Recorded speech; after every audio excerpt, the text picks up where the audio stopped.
whenever you desire is recording. Yeah, but it rules Patrick out Burkhardt two. got 2, although that's because the day he got 1, it got robbed. So they gave him another. Literally the day he got it. Like he walked out of the fields committee and then some dude robbed him like an hour later. Is the metal pure gold? I don't know if it's pure gold. The part that's gold is real gold and they're pretty generous with it. Are we running? We are. Yay. Cool. Thanks for coming. What we're going to be talking about today is what is the value of 0 to the power of 0, which is 1. You may have heard that it's 1 and also that this value is arbitrary or just a convention. Well, that's a misconception and we're going to illustrate why today. By doing the classic thing in math, which is by talking about something that seems unrelated first. Since pretty good strategy in problem solving is to talk about something we already know, relate it back to the thing we don't know, and then use it to fill in the gaps of our knowledge. So what we're going to do is talk about sets first, and we're going to use this fact about sets. This notation means the number of functions between set A and set B is equal to the size of B to the power of the size of A. And from this, we can figure out what 0 to the power of 0 should be. We start by identifying 0 with the empty set. Really, any number is identified with the set of elements lower than it. So 0 would be the set of all non-negative numbers smaller than it, and there are none. So it's just an empty set. 1 would be the set of 0, and using this identification, it's a set that contains an empty set. 4. And then 2 would be the set of 0 and 1, which is a set that contains an empty set and a set that contains an empty set. And as you can see, there's a lot of squiggly, so I'm not going to do more of them. Why is this formula true? Here is one example to get some of the idea across. Specifically, this is a 2-element set, and B is also a 2-element set. And so by this, there should be 2 to the power of 2, which is 4 possible functions between it. And because 4 is not so big, Adam was nice enough to draw them for me of all possible cases. And if you look at it, you can see that there are no other cases. Because in functions, there's an asymmetry in their definition. Every element of the input of a function must go to exactly one element of the output each. But not every element of the output has to be mapped into. So there's an asymmetry between domain and range. And here we can see directly that for each element in A, each of these arrows is assigned independently, and there are B many choices for each element, because, for example, 0 here can go to any possible element in the output set. In this case, there are 2 of them. Same for 1 and for each element, and because they're all assigned independently, we have for each one the size of B many possibilities. And because we're taking all combinations of them, we can multiply. And there are the size of A many elements to do this for. So we have an A-fold product of the size of B things, or B times size of B, A many times, which is B to the A. Drawing all the size of symbols to be pedantic. And so this shows directly that for sets, this formula does in fact count how many functions there are. Now we can use this identification of 0 with the empty set to figure out what 0 to the power of 0 is. In fact, 0 to the power of anything, or anything to the power of 0.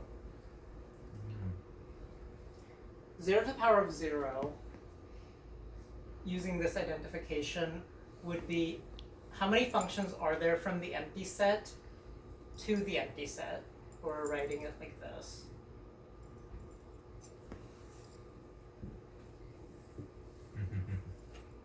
Well, here I wrote out a function more explicitly where a single function is a set of pairs where the first element of the pair comes from the input and the second one from the output, and the main condition is that each element of the input must be associated with an element of the output and can only be associated to exactly one. Okay. So a single function is a set of pairs, so the set of all possible functions is a set of pairs. Except that because this is the empty set, there are no pairs because there's nothing in the input. And so it trivially satisfies that condition, or vacuously satisfies it, leaving us with a set that contains a single set, which by that identification is 1.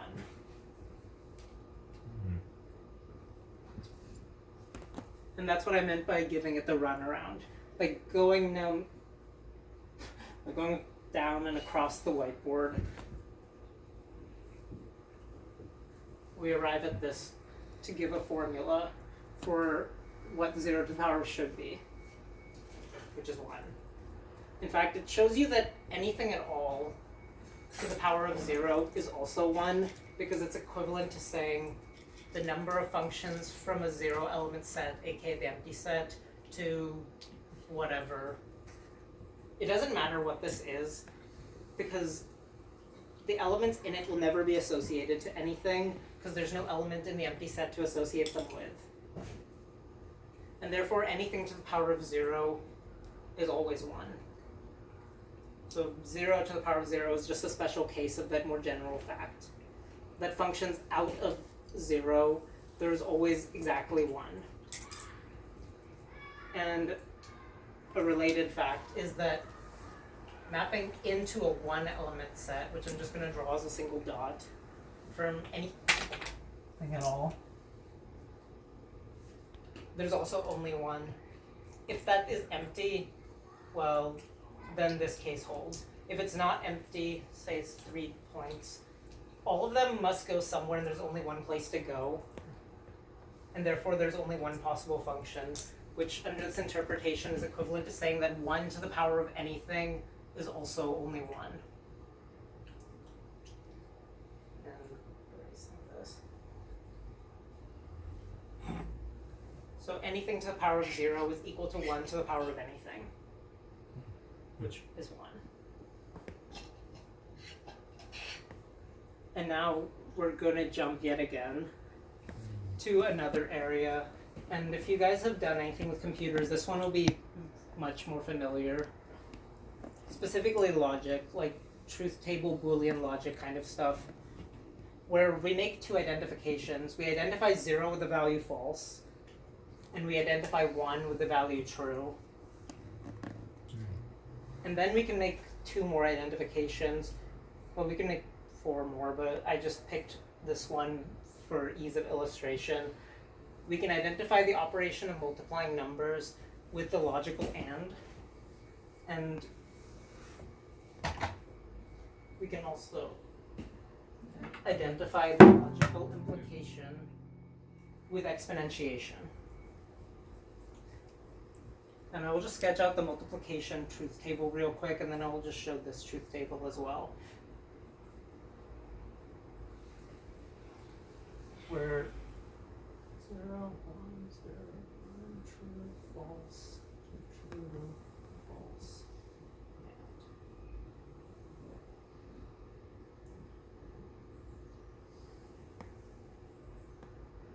and 0 times 0 is 0. Well, 0 times anything is 0. 1 times 1 is 1.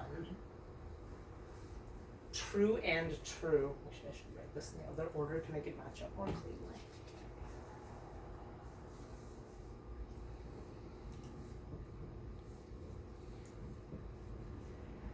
Okay, there. False and false is false.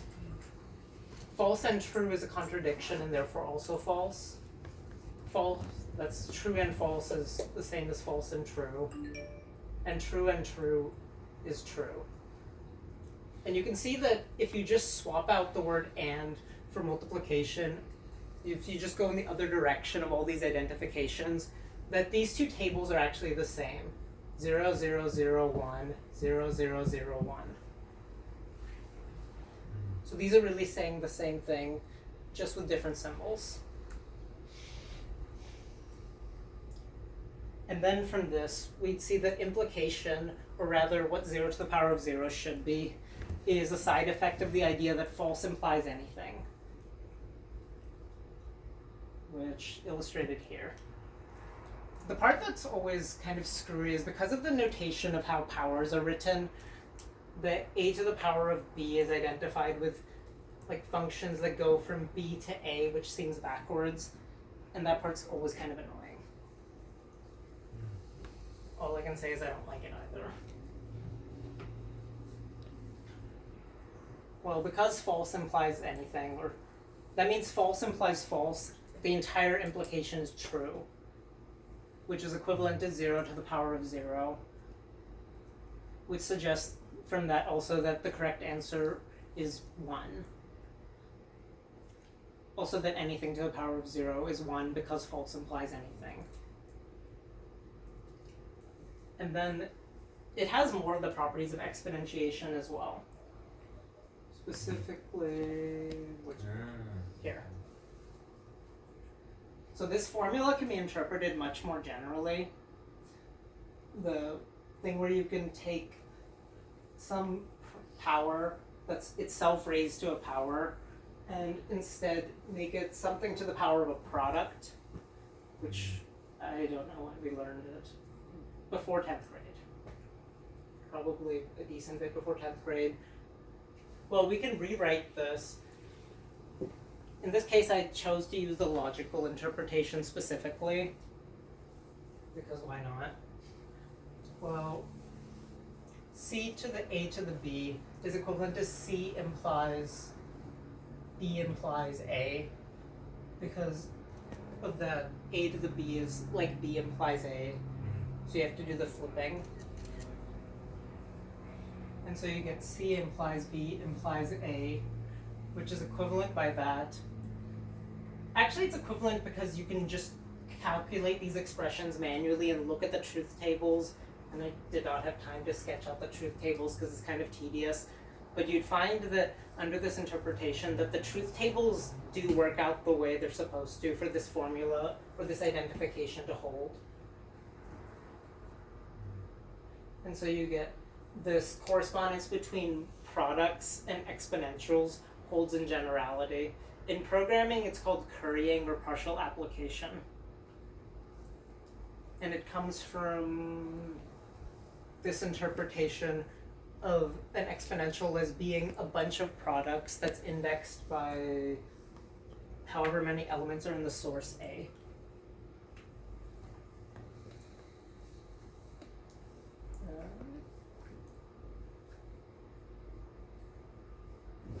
So that also answers the question of how many Fields medals do I have to the power of how many Fields medals do I have, which is 0 to the power of 0, which is 1.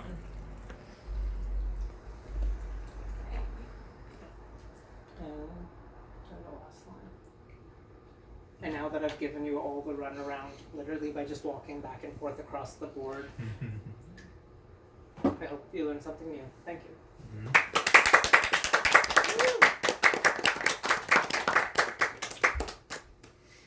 Any questions? You probably covered this at some point, but what is that like not quite equal sign, a squiggly and then the bar? Oh, I didn't want to write an equal sign because saying that 0 is false or equals false is a bit confusing. The squiggly sign with a bar, the bar is just the bottom part of an equal sign, and I just made the top a squiggly to say is isomorphic to or is identified with. Okay, so that's not standard notation, or is it? It's like decently standard. Sometimes people will write just the one squiggly. That's pretty common too. But sometimes people use the one squiggly for logical negation. So I decided, this is the least ambiguous. I'll just do that. Okay, I actually have another question as Yeah. well, which is why is it that the set of functions of a pair is a set containing a set continuum with a pair? Like, I think in the middle there you had explained how like This yeah, one? not that one, the one for 0 where you just like it becomes vacuously true because there's no pair. Mm-hmm. Did you explain why it is written that way, or why it is that way? But Why this is is- just why how a is- function is defined. But Okay.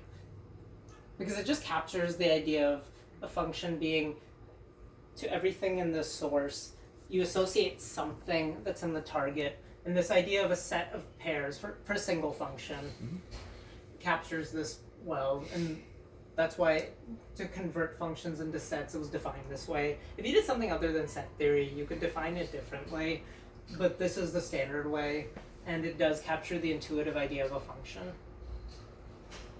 So a function is defined as a set, and that's Yes. why the set of all functions is a double. Yeah. Set. So the size of the set of all functions from your fields metals to your fields metals is 1. Yeah. Yeah. The empty function, which is a Yeah. trivial one, but it still counts. Yeah. I mean, that was a dumb joke that I was making, but it actually kind of helps a little bit with intuition. Like, I have a question. yeah. Are there any systems or like isomorphisms besides in the set theory that you could use showing that 0 to the 0 is something else like 0? Oh yeah, just stop writing. Like there's more. Like you could also do an identification with boolean algebra. In fact, that's what Boole himself did in his book, where he barely made a distinction between logic and set theory, because sets were defined by logical functions that tell you if something's in the set or not for each set. And he never clearly made a distinction because it's so similar that he didn't see much point in it. In that case, the 0 is identified still with the empty set, and everything else is identified with a set that's not empty, and then you identify multiplication with the intersection and not addition but max with union. So why do you prefer just, or was this just interesting? Do you prefer 0 to the 0 to be 1, for example? Well, it is. I think you were asking a different question, like if there are other sort of parallels that you can make other systems in which like 0 to the 0 would be 0. There's like those just not. Oh, so I those was. just don't exist. Wow. I mean, so under any isomorphism, it would always make sense for. The only case you see where it's 0 is really because something is being confused, and it's this in continuous mathematics, where basically you'll see something like this.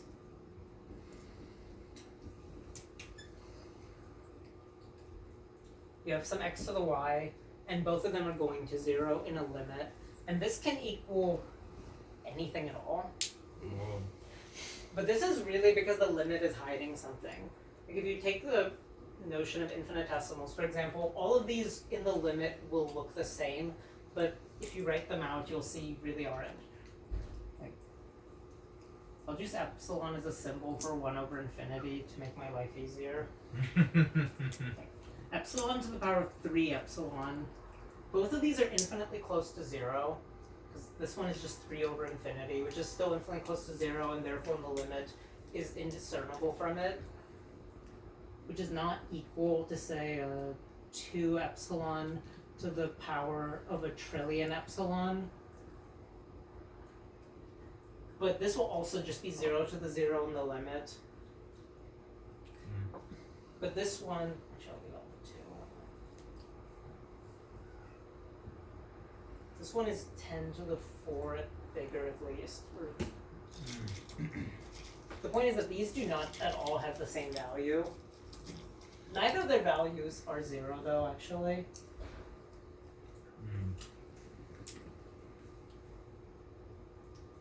It's just that the limit is hiding information. And you couldn't like use L'Hopital's rule to like make this nice. It depends on the It expression. just like doesn't work out.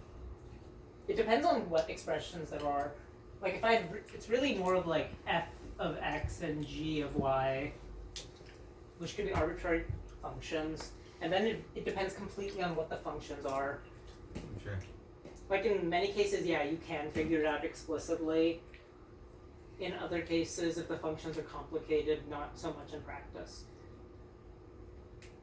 But this is not the same thing as 0 to the power of 0. The whole point is that this value is not 0. It is infinitely close to it, but it's not 0.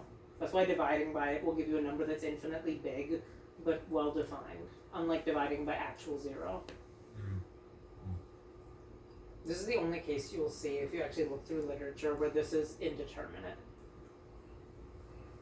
In other cases, basically also why if you ever see 0 factorial, you always see it being 1 across many contexts.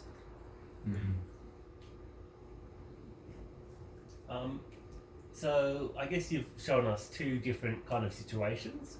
So I guess with the logic one, I don't know how often that kind of thing is gonna come up. Like it seems like maybe just a short convenience, and maybe the function one would be the more important thing in mathematics. Or and like when would you want to be able to say how many stuff from like set A to set B? There is just in general. I don't know how often people actually want to do that in pure logic. Certainly the false implies anything is a big sticking point of logic and is a not intuitive part of it that people are taught pretty early on. Yeah. That's why I started with the sets one, also because it's a bit more elementary, but I figure a decent number of people here have taken some kind of computer class and have probably at least seen these and might have seen this identification before. This identification and the one for OR and XOR is used all the time. You can identify OR with max and XOR with plus, and that's used all the time to convert Boolean expressions into polynomials where they can be plugged into solvers for polynomials. That's super common. Oh, interesting. Yeah. You said that there are multiple isomorphisms that demonstrate this, besides these two. How many are we talking about? Like 10, 100?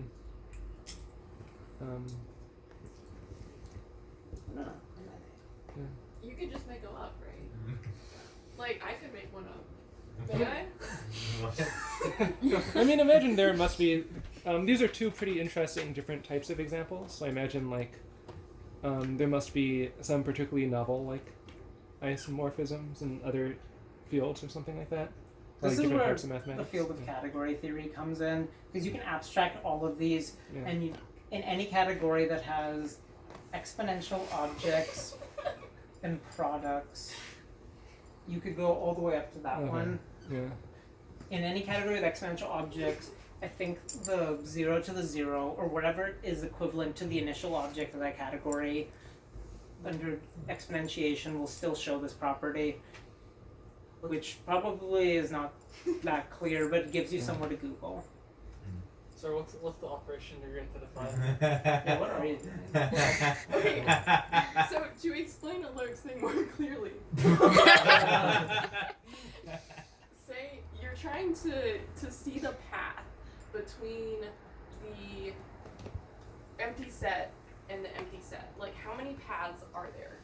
And we already know that anything, or like 1 fits into 1. And there is one path for that. So that would be like, if this is 1. This is the same size as this. It fits in, it slides in. This is 0. Does it fit into 1? It actually does. So there is one path here. It also fits into 0 itself. So if you were trying to see how many paths there are from 0 to 0, the widths are the same. You can go there. There's one path. Count it up. 0 goes into anything, no matter the number. No matter how wide the rectangle is. Anyway, I think. And there's only one path in each one? Wait, so is this just like cosets? What? Yeah. Partially ordered sets?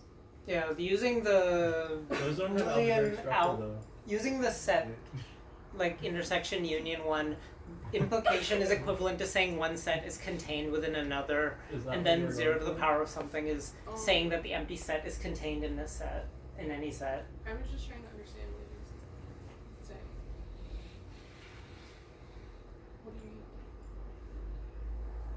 the idea of like having some objects that fit into other objects based on like some size parameter is related to something else called partially ordered sets. I'm not sure if that's what you were intending. I guess not.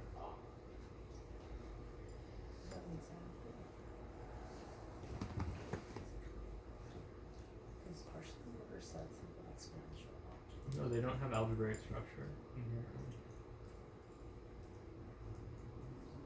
Well, you can define a join. You can define like limits and co-limits by doing a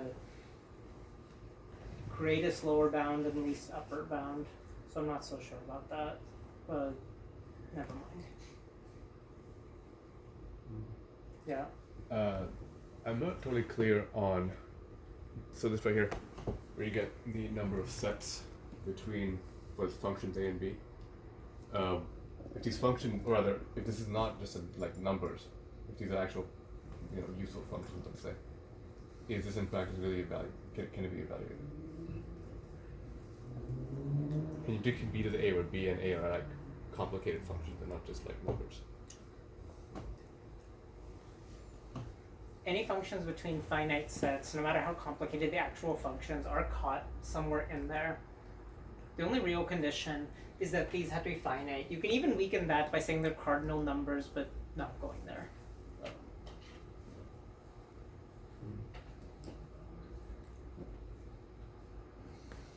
In some sense, you could even capture the number of functions between, say, like the unit interval to, well, why not the unit interval, by identifying it with some unlimited or infinite number, and you're going to get that there are uncountably many. It's just that it's not a number you can write down. It's not an assignable quantity, but you can still come up with an expression for it that's perfectly meaningful. But that's definitely not as clear. 'Cause, like here, I can just write them. In fact, I was going to do 2 to the 3, but writing down all 8. Not going to start. I think I've got another kind of explanation you could do. Okay. So like if you like generally, actually can I write it over there? Go for it. So yeah, if you have like say 2 to the 3, you normally write it as like 2. Is this not permanent? Okay, it's eraser. 2 times 2 times 2a. I always get got it. But maybe it makes more sense to write it as 1 times 2 times 2, because then if you're trying to get like a pattern that will work for all numbers including 0, then it actually works for 0. So instead of just getting a blank thing, you actually get 1. And if this is the way of how you're doing your exponentiation, if you're doing stuff to the power of 0, then you get like... Yeah, that one works well because an empty product would be the identity for multiplication, which is 1. Just like how an empty sum is its identity, which is 0. So that's a good point, thank you. It also works if you want to define a recursive definition of exponentiation. Yeah, that's true. Oh yeah, okay, yeah, like with the computer program. Well, that is a good point. And it ties perfectly into the explanation of this is a b-fold product because this is just the same thing. What do you mean by that last bit? This is really writing the same thing as this, where in the specific case it's 2 because for the specific case of a 2-element set to a 2-element set, where it's the size of the target, which is 2, written a many times, which in this case is also 2, but here we're at 3. But even so, the point still holds by just deleting the top case. And then you get that if you have nothing in this b-fold product, an empty product, well, a product of 0 elements or a product of no elements is the identity for products, which is 1. Just like how the prime factorization of 1 is, well, empty. Happiness. Also, why it's not a prime number. Thank you, love. Also, why 1 is not a prime number, that's also not arbitrary. While we're on things that aren't arbitrary. I guess Yeah. I'm confused by the right there, because 2 to the power of 3 is 1 times 2 times 2 times 2. Yeah, but 1 to the, or 0 to the power of 3 is not that written there. 1 times 0 times The 0 functions times from 0. like an empty set to a 3-element set would not be written as 0 to the power of 3, but as 3 to the power of 0 because of the A to B, B to A. So it is confusing. But that still isn't 1 times 0 times No, 0 this times is 0. That's Maybe that's about 2 the to number the next third, to 2 to the 2, 2 to the 1, 2 to the 0, right? Yeah, Those exactly. lines. Just write down. Oops, I can't even write. Okay. 3, 2 to the 2, 2 to the 1. Why can't I write today? 2 to the 0. Mm-hmm. I've not written on boards for many years. Okay, 0 to the 3, Whoa. 0 to the maybe, and then just 1, 0 to the 0. Not significant. No, that's 0 to the 1. I think you're. That's 0 to 3 to. 1, 0 That's to offset. Oh, never mind. It just. yeah. The angles looks different from this point of view. Yeah. Maybe that requires an explanation of why there are no functions to the empty codending except for the empty function. Sorry. Oh yeah, that's a side thing. 0 to the power of anything except for 0 is actually 0. Oh, right. Yeah, because it's how many things from an empty set into a set. Oh, sorry. See, and I've reversed it again myself.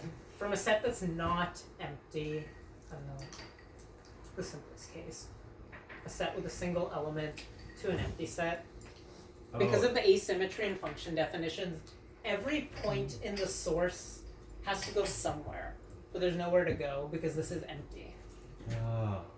And it's only in the case of 0 to the 0, so from an empty set to an empty set that's okay, because the points that could be problematic, well, don't exist because the set is empty. How about an empty set to a point? Still 1. 0, like from an empty set into anything at all. Write a star or something. Wait, actually, I'll just write the word anything.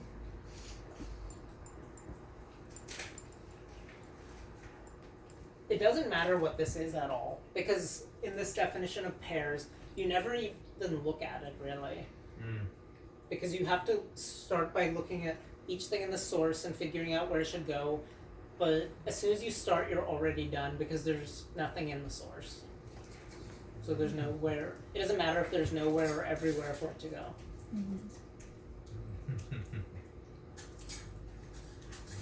Wait, can you explain that one more time?